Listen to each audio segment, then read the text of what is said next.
اسرائیلی شر پسندوں کی ہلاکتوں کا سلسلہ جاری، ایرانی بیلسٹک میزائلوں نے تباہی مچا دی۔ معزز دوستو، ایران میں سپریم لیڈر آیت اللہ خامنئی کی وفات کے بعد حالات اچانک بدل گئے اور خطے میں کشیدگی بہت زیادہ بڑھ چکی ہے۔ اس تناظر میں ایران نے اسرائیل پر بڑے پیمانے پر بیلسٹک میزائل حملے شروع کر دیے۔ ایرانی حملوں کے بعد اسرائیلی ذرائع نے دعویٰ کیا کہ کم از کم 12 افراد ہلاک اور 150 سے زائد زخمی ہوئے ہیں۔ یہ ہلاکتیں اور زخمی ہونے کے واقعات مختلف شہروں میں میزائل گرنے کے بعد پیش آئے۔ فضا میں خطرے کے سائرن بج رہے ہیں، لوگ خوفزدہ ہو کر گھروں سے نکل کر پناہ گاہوں کی طرف بھاگ رہے ہیں اور پورا ملک ایک غیر یقینی کیفیت میں ڈوبا ہوا ہے۔ اسرائیل نے اپنے جدید دفاعی نظام استعمال کیے جن میں آئرن ڈوم اور ڈیوڈ سلنگ شامل ہیں۔ اسرائیلی حکام کے مطابق ان نظاموں نے زیادہ تر میزائلوں کو فضا میں ہی تباہ کر دیا، لیکن اس کے باوجود کچھ میزائل اپنے ہدف تک پہنچنے میں کامیاب ہو گئے۔ جب یہ میزائل شہری علاقوں میں گرے تو وہاں شدید دھماکے ہوئے، عمارتوں کے شیشے ٹوٹ گئے، دیواریں گر گئیں اور کئی گھر مکمل طور پر تباہ ہو گئے۔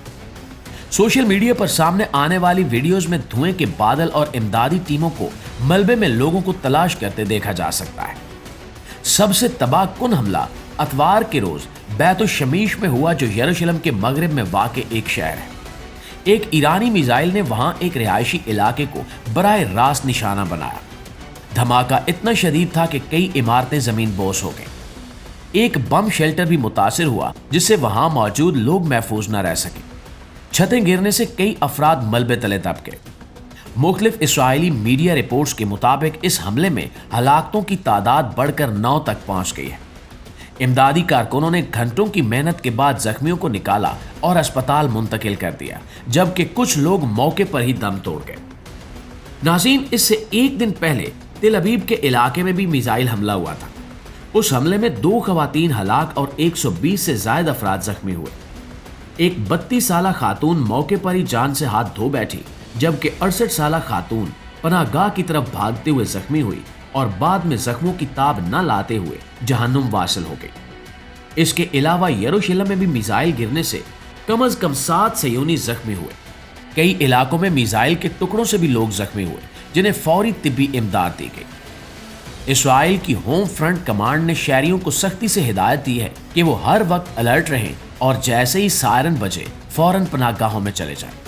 تاہم رپورٹس کے مطابق کچھ علاقوں میں پناہ گاہوں میں بھی جگہ کم پڑ رہی ہے اور یہودی شدید خوف کے عالم میں ایک دوسرے سے آگے نکلنے کی کوشش کرتے دکھائی دے رہے ہیں۔ ناظرین، دیکھا جائے تو مجموعی طور پر صورتحال نہایت کشیدہ ہے۔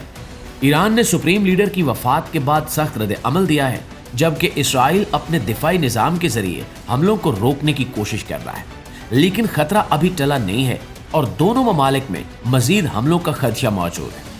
خطے کے لوگ دعا گو ہیں کہ حالات مزید خراب نہ ہوں اور امن کی کوئی راہ نکل آئے، کیونکہ جنگ کا نقصان آخرکار عوام کو ہی اٹھانا پڑتا ہے۔ اس بارے میں آپ کی رائے کیا کہتی ہے؟ کمنٹ میں ضرور بتائیے گا، اور خطے کی ہر لمحہ بدلتی صورتحال سے اپ ڈیٹ رہنے کے لیے ہمارے اس پیج کو فالو کر لیجیے۔ انشاءاللہ آپ کی خدمت میں حاضر ہوتے ہیں چند نئی اپ ڈیٹس کے ساتھ۔ تب تک اپنا ڈھیر سارا خیال رکھیے۔ اللہ نگہبان۔